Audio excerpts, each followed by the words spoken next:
Thank you, Randy, very much. And thank you for everyone at home who's visiting or who's watching our service, and of course, all the people that have come here today. We truly are happy to open the doors and welcome folks that are currently the church of the congregation of this church. We also deserve great credit because there is a great number of people here who are still pouring their lives into this congregation. And of course, we congratulate and celebrate folks that have found another place but have also spent many years here glorifying. In the history of Missouri, there's never been a larger celebration of removing 20-year-old carpeting full of coffee stains. 20 years of sin just rotting on the brown. The new carpeting is spotted brown, so we're good to go. We're whatever it's going to look like. Some churches fight, the old rumor, some churches fight over things like carpeting. We refuse to do that because it's so much more important. The people are what we're here for. The people are what's important. Our message today is a message about Jesus. I wondered if the green would work. It doesn't look like it's going to work. Could have tested that. It's important that our message is focused on Christ. We do celebrate, of course, that a certain congregation built a certain building. And there's great joy that many of these names have had great stories and have come to Christ in the last 20 years. So we do celebrate people, but most importantly, we celebrate who Christ is. We should never be distracted and think that we've done something amazing without him, or we've done something amazing for our own glory. It is all about Jesus. Let's always remember that. What a wonderful privilege it's been. In the last 7 days or so, this floor has been uncovered, and the names of so many people that have been prayed about for so many years have been read and taken photos of. And tonight, if you help us, we're going to clear the chairs and have as much time as you want to read the names, if you were here and you know these people. And we'd also ask people to stay and write your own names. There's a card in the back. We'd like you to remember the names you wrote for your own purposes. This is my prayer list. But then more in the back, we'll add the 2022 names, maybe put that phrase 2022 for the people in 2042 who clean up our mess. Maybe they'll be as happy as we are. These lists, it is fascinating to look at the names. There's some of the names, some person has written hundreds of names. This list, I think, is over there, just hundreds and hundreds of names. And some lists are simply one or two names, just in the middle of the world, in the middle of the floor. Here's a name in big letters. Who's that person? What has God done with that person? Some of the names are written by children, and it's just beautiful. The Newsom kids are all over the place. Garrett and his buddies are everywhere on this floor. Cassidy, I keep finding them over and over. So some of them, this one has got a couple spelling errors or typos, but it's beautiful. They scrambled on Maddie, so they wrote it again and said, "This is the Maddie I'm praying for." Some were written by adults and came back, and Gary and Barb and their son Luke, the founding pastors, and then Jeff Wagner came and marveled on this side over there because he wrote his list, Jeff did, and then Karen wrote her list, and they both commented about each other, and they're making little jokes, and they just kind of came and celebrated all the people and the neighbors and the friends. And isn't that what church is about? All the people and the neighbors and the friends, and then bringing them to Jesus, inviting them, sharing with them the message of Christ. It's not about a country club feeling. It's about sharing the message of Christ, bringing people to Jesus, equipping all of us to grow in spiritual growth, and then sending people out to find more folks. So we're not a numbers church. We have to be humble about it all. But numbers matter because numbers are people. Yay? Numbers are people. And each individual friend and each individual story is significant. And that's why we're here. It all happened in 2002. I don't know the exact month. Gary, if I say anything wrong, just stand up and say, "No, you've got it wrong. You've got it wrong." 2002 is when this happened. It happened after 9/11. And since it is 9/11, it makes sense that we would mention that today and honor that memory also. It was on a Tuesday morning, September 11th in 2001, before the building was built, when just under 3,000 people from over 100 countries died in plane crashes on this day, September 11th. there is a list of names. The deaths happened in New York, D.C., and the fields of Pennsylvania, and America was severely bruised. And the world was very much shocked. And one of the changes that they made was they canceled football that Sunday, the next Sunday after. They didn't do that for JFK, assassination of a president in the 1960s. Football went on, and 20 years later, they realized 40 years later that was a mistake. So we stopped our American religion on Sunday, and we didn't play football. Tied to that was the decision about the Super Bowl through 4 months later. They canceled the act that they had, and they decided to get a single band with just 2 songs. 2 songs. The Super Bowl show of 2002, 4 months after the football season was canceled, was U2. And they decided just to sing a memorial to America.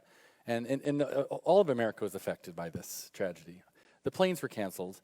Life changed permanently, and the safety feeling that America had was gone. And many nations supported us. Some said we deserved it.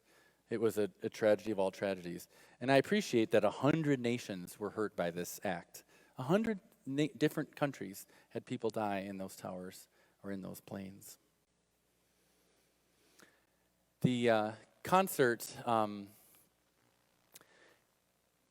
during the Super Bowl had the names listed there. They only sang 2 names, Beautiful Day, and then they did a little MLK to introduce this concept.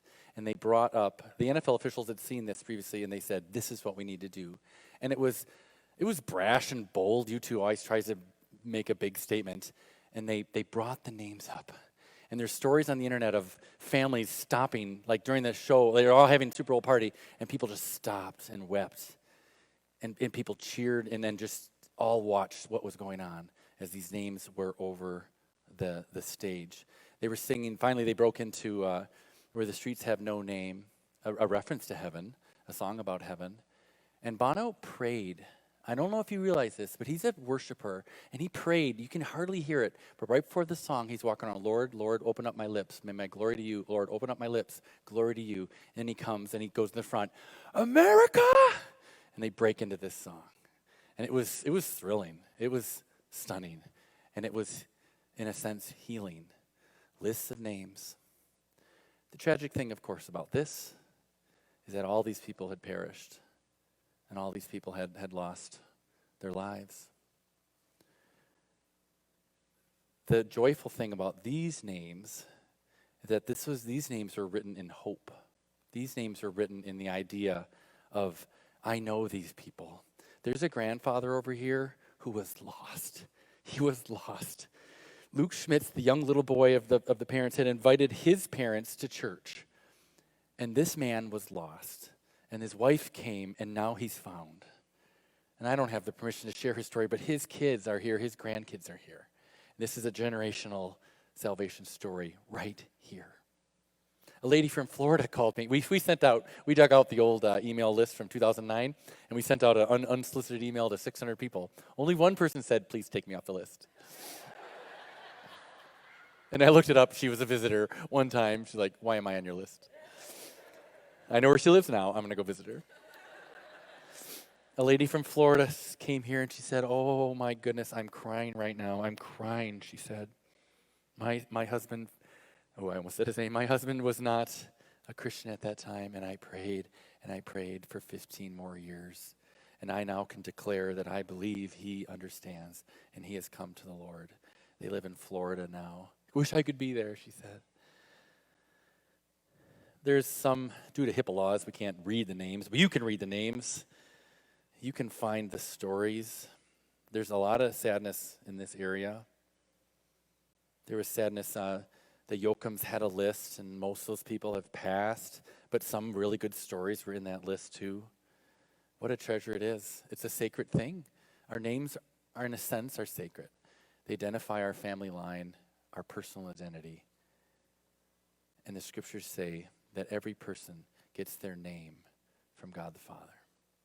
I don't quite understand what they're meaning by that, but every single one of us, our names have meaning, and they identify individual people.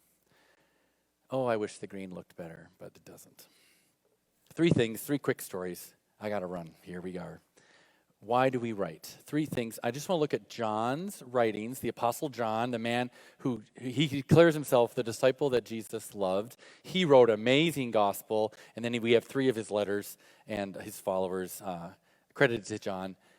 He writes a lot about who Jesus was. I want to look at three questions. Why we write. Why did they write the gospel? Why do we write these letters? Which matches why do we write down these names? Why do we write these names of our friends and relatives that we're going to do today? Why do we do that? Then we're going to look at what we proclaim and, of course, map it to what Jesus proclaims. Just simply 12 verses, and we can move on. Why we write from John 20. The conclusion of the gospel has this amazing summary. The best thing about John's gospel is the structure. And the concluding, one of the concluding paragraphs in John 20 says this. We write, Jesus did a lot of things, and we didn't write them all down. Because who could have all the books if we wrote them all down? But these things we have written down, that you may believe that Jesus is the Messiah, the anointed one. And I love this phrase, and that you may have life in his name. They're declaring, John lived with him. John's life was changed by him. John gave his life to this cause. He knew him well. And he just wanted to say, you guys, I write these things because I want you to know that he is Messiah, the one we were waiting for, the anointed one. And I want you to know, and eternal life is really important to John, and that's what his reference is, I believe, that you might have eternal life in his name. I know that our generation and our world, our last 2 centuries, we live for today. We live for the joy that I can get now. But the scriptures speak consistently about the eternal life, and that is found in Jesus. That's why we write. That's why we write. He does it in the introduction also. When John the Baptist is introduced in the Gospel of John, he says, not everybody received him, even though he made everything and people didn't recognize him. But for those who did receive him, who accepted Christ, who understood who he represented, these people were born again. These people were born of God. And that's why we write. We write this out because I want you to know that this amazing possibility that God's Son came to earth, and if you receive him, for those who did receive him, he calls it a right. For those who did receive him, they have the right to become children of God, born not of simple human decision or of a husband's will or of any forced nature, but simply born of God. The Spirit has come and changed their lives. That's why we write. That's why we write these names, that people might know that he's the Messiah and be born of God. In his first letter, his introduction to his first letter of John, it seems to be a little bit more selfish reasons. We write these things because we want you to share in the fellowship that we have.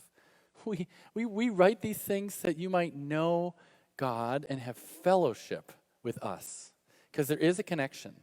When grandfather becomes a Christian and mom and him connect again at a new spiritual level, and the children see that, and the grandchildren who never knew anything different, there is a connection there. There is a fellowship. That is the famous word koinonia, made famous in a 1980s sermon, maybe 70s sermon, where someone said, hey, do you know this stuff is in Greek? It's in Greek, and there's some deep stuff, and it became a common thing. That generation, we all knew the word koinonia meant fellowship. The word means partnership. It could be translated as community. It means to share in. Even the koinonia word is in one of the references, it's like 9 times in the New Testament. One of the references is giving money, that you would share in the fellowship and it would give support. So it's a full life support that he's aiming at. It's in Romans, it's in the both Corinthians letter, this word fellowship. Philippians, it of course shows up in Acts, that famous passage, and it's quite impressive. One of the fellowship phrases is also in his suffering, that you might have fellowship with us and fellowship with the Father and with his Son. That's why we write these names. That's why we want to keep track of these names, because we're hoping not just for a life change, but also for fellowship to be created, that at a new level we can understand one another and enjoy one another. That's why we write. He finally closes his First John introduction with this idea, and we write that our joy may be made complete.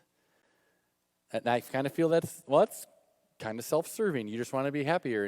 And I believe it's true. To have our joy be complete is a wonderful thing. I forgot to mention the children are welcome here. They're staying, and whatever they want to talk about, whatever they are welcome here. We are fine with that. This is not about that noise. It's about the idea that the children are here. Please let them read and write and think about things. We're so here. That's what makes our joy complete, that we do this as a family, that we do this all together. That's why we write down the names. And it is amazing that many names, children's and grandchildren's names, are here. So what do we proclaim? If we write down the names, we're inviting them into a place of a relationship. We're inviting them into a place where they might understand. And this is what we proclaim about Christ. He says, it looks like it could be against the Gnostics, one of my good friends and my scholars. We were eating at Neighbors on Thursday, and he says, you know what this is about? This is that Gnostic gospel thing where Jesus wasn't really a person. Well, John opens up and says, we have heard and seen him physically. He came in the flesh. We looked and we have touched. That is what we are proclaiming. The exact person of Jesus is who we just lived with. And we saw him rise again. That's what we are proclaiming. Everything that we understand. This is a message to us, of course, because we can't share what we don't have. We can't claim a great relationship and a powerful changed life and a touching and a feeling unless we actually have it. So our job, of course, is to first love God and pursue Christ. That's the message Pastor Gary got in that prayer room. I don't want you to work for me. I want you to love me. And it made him go to his knees. It blew him away. He just couldn't get enough of him. He gave up his work here to just pursue God and love him because that's what God wanted. What I've heard and seen, looked at, and touched, that's what we proclaim. That eternal life has appeared to us. The Word that was with God, and he has appeared to us, this eternal life. And that's what we proclaim. And in John, the gospel, he was God, he was with God, and he came in the flesh, it says literally. He came and he dwelt among us. The word dwelt in Greek would mean to put up your tent, to make your dwelling. But it's a deeper word. It's not just I lived there. I really got intimate and I committed that community. That's the kind of the word, the meaning of that word dwelt. Jesus didn't just temporarily stay here to go, well, that was interesting. He lived an entire life here and understood what it's like to be us. And he healed and taught and loved all along the way. He came, he was with God, he was God, and he came and dwelt among us. That is what we proclaim. Finally, in that same passage, I think it's John 1:17 or so, I just want to declare this, he says. This is what we declare. John the Baptist was into it. This is what we declare. True grace and truth has come through Jesus the Messiah. That's what we proclaim.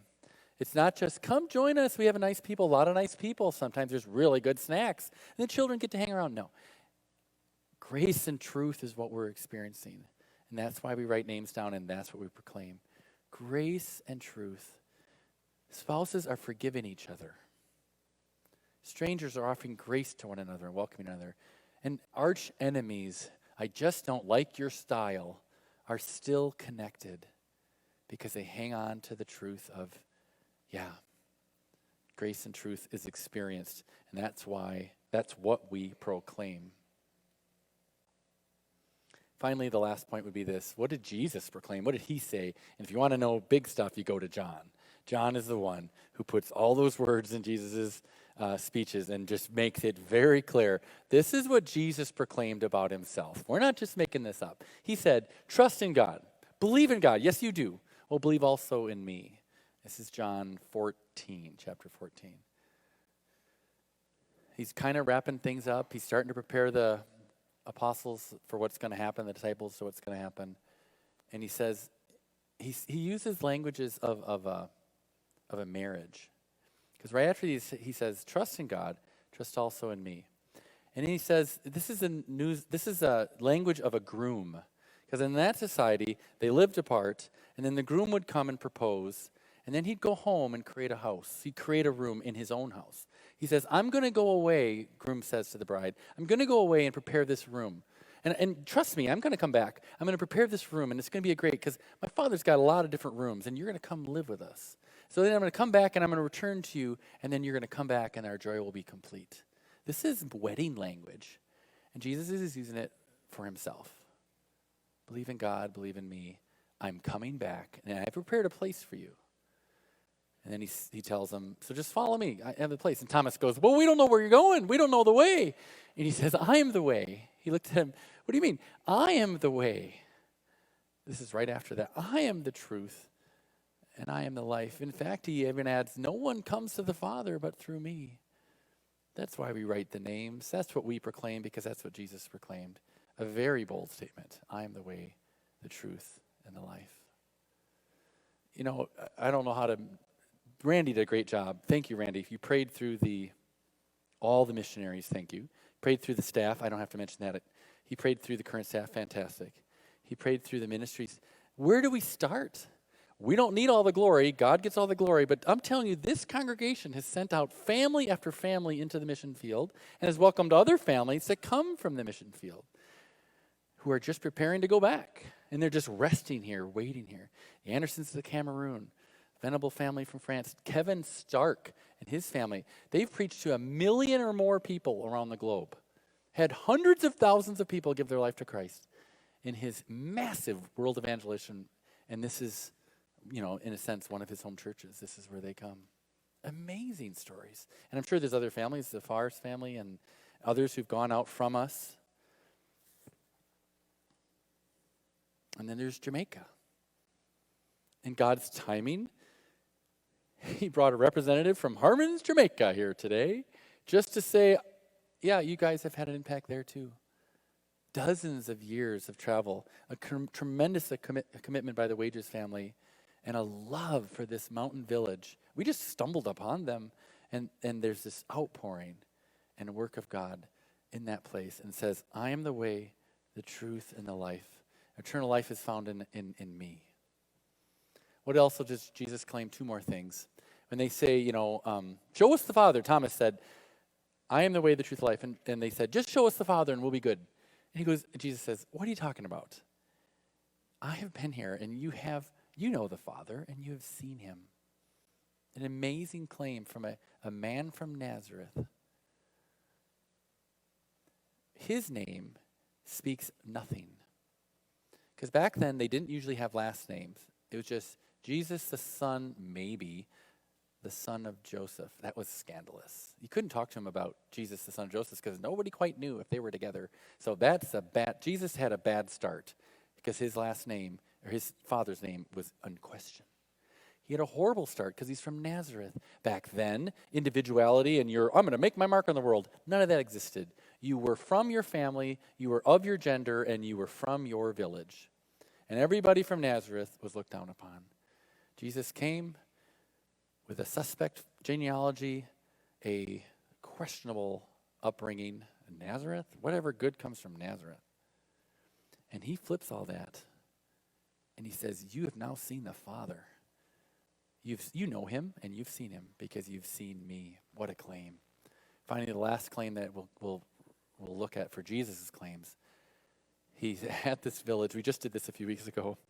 He's at the big festival of Tabernacle or whatever, 7 days. And the last day, he wasn't supposed to go. He was supposed to stay out of trouble. You know, if I go there, I'm going to get in trouble. So what does he do? He proclaims in a loud voice, whoever comes to, hey, can I have your attention, please?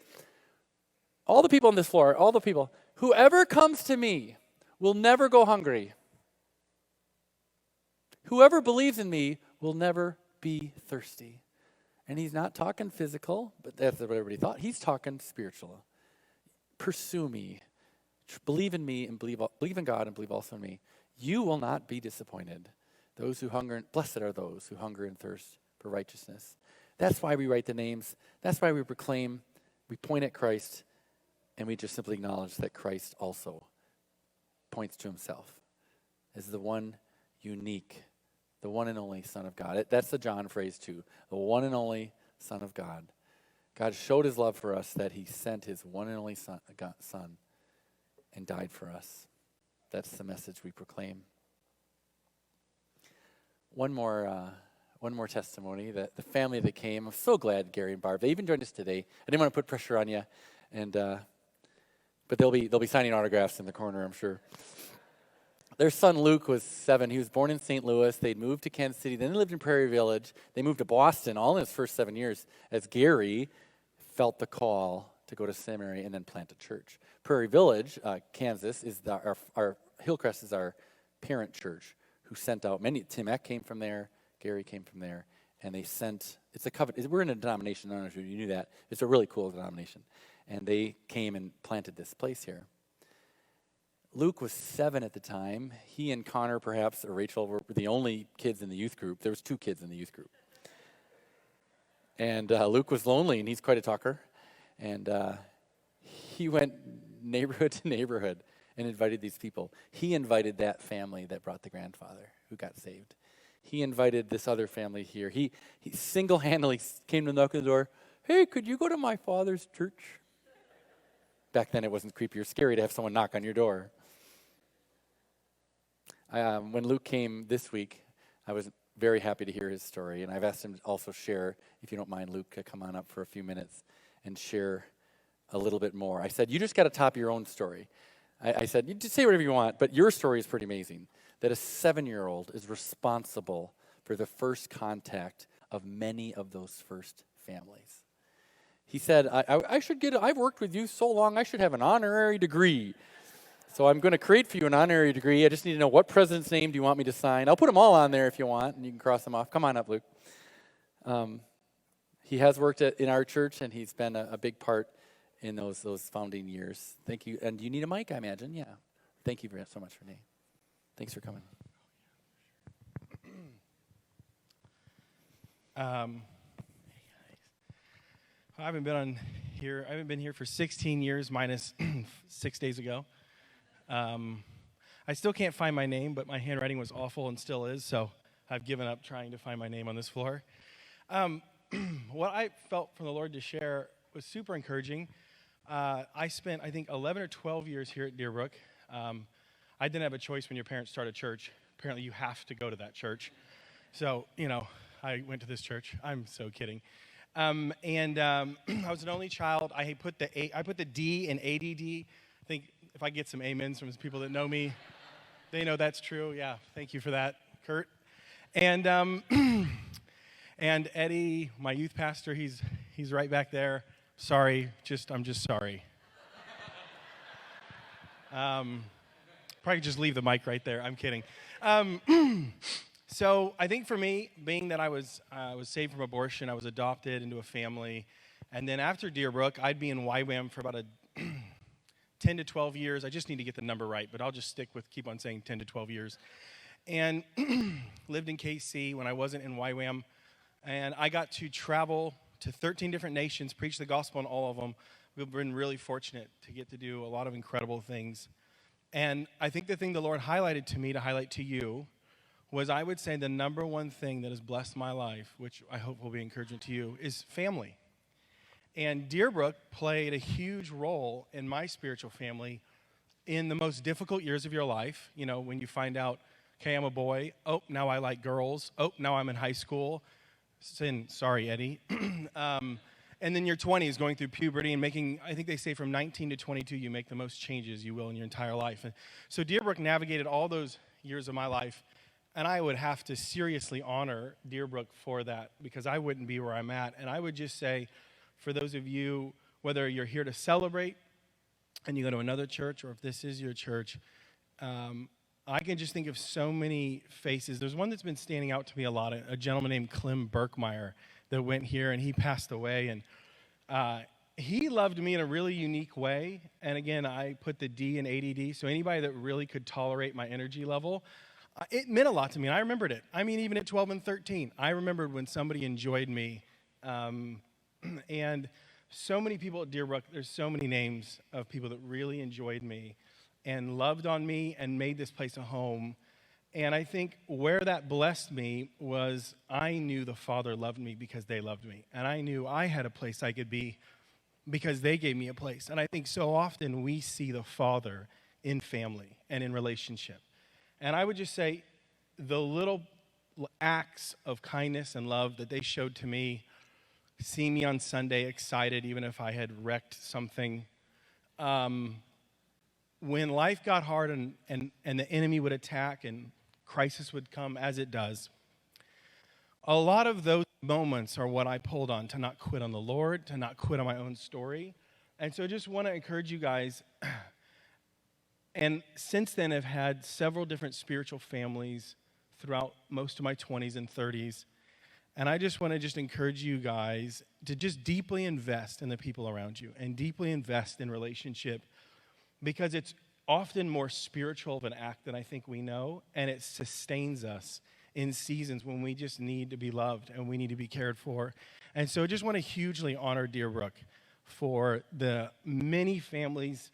And again, why I even went knocking on the door, which is why I felt the Lord wanted me to share this, is I wasn't trying to be super spiritual. I wasn't even trying to get people saved. If I'm being honest, I think I'd like to say that. You know what I wanted? I wanted friends. I wanted to go to a church that had my friends. I wanted to go to a church, that felt like family. And if I invited the people that I loved, then I knew it would feel like family. And I convinced at least enough to come. And it really was nothing more than, hey, you should come to church with me. I think we'd have a lot of fun. And there was my great evangelism one-liner you guys can steal from me. So I want to just encourage you guys, wherever you're at, your little act of love, your little invitation to come to a service. When I was 11, I never knew it would translate into this. I didn't have vision for that. So just want to encourage you guys today to just love the people around you, because the family that walks with you, that loves you, the people that tolerate you and bear with your weakness are probably some of the most cherished things in your life. And so thank you for having us. We just feel so honored and love Deerbrook and so encouraged. Being here today is kind of a little overwhelming. So love you guys and thank you for having us. Thank you so much. Thank you very quickly.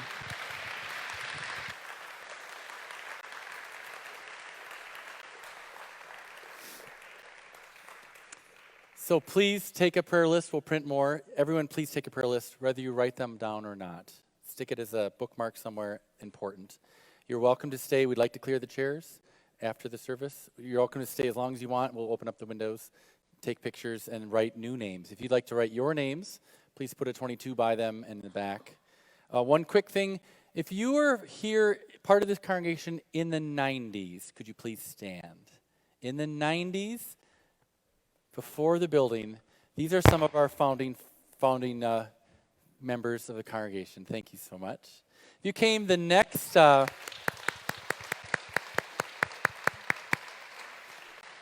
decade, the decade that built the building, 2000 to 2010, if that's when you were connected to this church, could you please stand? Are there a handful of those? Oh my goodness, oh my goodness.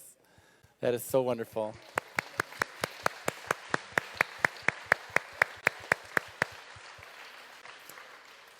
How about the decade after that? 2010 to 2020. That would be our family, right? 2010 to 2020.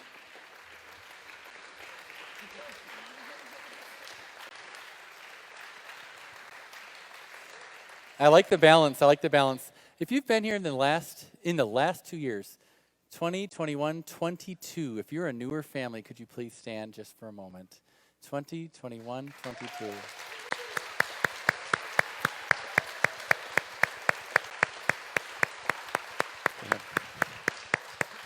God bless you all. Thank you.